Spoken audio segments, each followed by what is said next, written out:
இப்போ வந்து கமர்தீன் வந்து பார்வதி வந்து வெசல் வாஷிங் பண்ணிட்டுருப்பாங்க. அப்போ திருப்பி கூப்பிட்டுருவாரு. ஏன்னா அரோரா சொல்லியிருப்பாங்க, நீ விடாத, நீ ஜஸ்ட்டு கேட்டுரு, கேமரா முன்னாடி நீயும் ரெஜிஸ்டர் பண்ணிடு, உன்னை பற்றி அவள் தப்பாக ரெஜிஸ்டர் பண்ணியிருக்கா அப்படின்னு சொல்லிட்டு அரோரா வந்து ஒரு அட்வைஸ் பண்ணியிருப்பாங்க.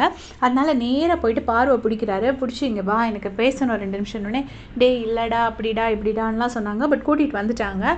கமர்தீன் கூப்பிட்டுட்டு என்ன சொன்னாங்கன்னா, நான் உன்னை பேட் டச் பண்ணனா, இன்அப்ராப்ரியேட்டாக நான் டச் பண்ணனா, இந்த 2 வார்த்தை நீ எதுக்கு யூஸ் பண்ண அப்படின்னு சொன்னோடனே பார்வதி, முதல்ல எனக்கு அப்போ அப்படி ஃபீல் ஆச்சுடா, அப்போ தான் நமக்கு பிளாசம் ஆச்சு, எனக்கு கேமராலாம் இருந்தனால ஜெயிலுக்குள்ளே நம்ம 2 பேர் இருக்கும்போது ரொம்ப கான்ஷியஸாக இருந்துச்சு, என்ன பண்ணுறதுனே தெரியல அப்படிலாம் சொல்கிறாங்க.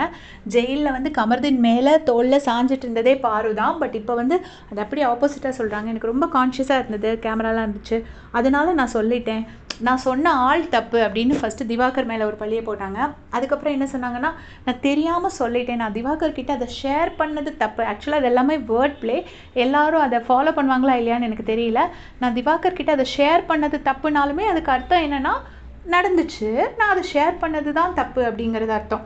அதுக்கப்புறம் என்ன, தப்பான ஆள்கிட்ட ஷேர் பண்ணிட்டேன், இங்கே வந்து பழி வந்து திவாகர் மேலே, இப்படி ஒன்றுன்னா சொல்கிறாங்க. அதுக்கப்புறம் வந்துட்டு கமர்தீன் வந்து ரொம்ப சின்சியராக என்ன அந்த இடத்துல வந்துட்டு கமர்தீனோட கண் நீங்கள் பார்த்தீங்கன்னா அவர் வந்து பயப்படாமல் கேட்குறாரு. ஏன்னா அவர் தப்பு பண்ணாதனால தான் அவர் தைரியமாக கேட்குறாரு. உன்கிட்ட என்னால் பேச முடியல, எனக்கு இப்படி இருந்துச்சுன்னா கனெக்டே ஆகாது, என்னால் நெக்ஸ்ட் லெவலுக்கு போக முடியாது, அதனால தான் நான் உன்கிட்ட கேட்குறேன் அப்படின்னு சொல்லிட்டு இவர் கேட்பாரு. கேட்டவுடனே திரும்பவும் அதே மாதிரி ஒரு நிறைய சப்பக்கட்டு கட்டுறாங்க. பட் இல்லைங்கிற வார்த்தை, நீ பேட் டச் பண்ணலைங்கிற வார்த்தையே சொல்லலை, நான் அதுக்கு ஏற்கனவே சாரி சொல்லியாச்சு, அப்போ எனக்கு அப்படி தோணுச்சு, இப்படியே சொல்லிட்டு இருந்தாங்க. கடைசி வந்துட்டு கமர்தீன் வந்து பயங்கரமாக கத்த ஆரம்பிச்சிட்டாரு, எனக்கு எல்லாமே இருக்குடி, எனக்கு வேணா என் வீட்டில் கேட்டால் லவ் பண்ண கல்யாணம் பண்ணி கூட வைப்பாங்க, நான் வேணும்ன்ட்டு தான் சிங்கிளாக இருக்கேன், எனக்கு இதெல்லாம் பண்ணணும்னு தேவையே கிடையாது, நான் படம் பண்ணணுன்னு தான் நான் சிங்கிளாக இருக்கேன், எனக்கு இப்படி உன் பின்னாடி வரணும்னு அவசியம் கிடையாது, அது என்ன I don't want to talk about it, நீ சொல்லி தான் ஆகணும், எனக்கு தெரிஞ்சே ஆகணும், I want to know about it அப்படின்னு சொல்லிட்டு இப்போ பிடிச்சி லாக் பண்ணிட்டாரு. பாருக்கு ஒன்றுமே பண்ண முடியல, டக்குன்னு எதுவுமே பெருசாக நடக்கலைடா, பெருசாக ஒன்றும் நடக்கலை தான், நீ என்னை பேட் டச்சும் பண்ணலை, நான் தான் அப்படி சொல்லிட்டேன், நான் யூஸ் பண்ண வார்த்தை தான் தப்பு அப்படின்னு சொல்லி முடிஞ்ச வரைக்கும் ட்ரை பண்ணாங்க.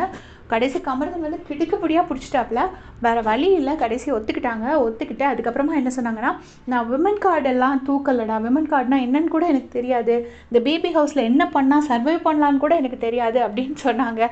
ஒரு நிமிஷம் நான் அப்படியே ஷாக் ஆகிட்டேன்.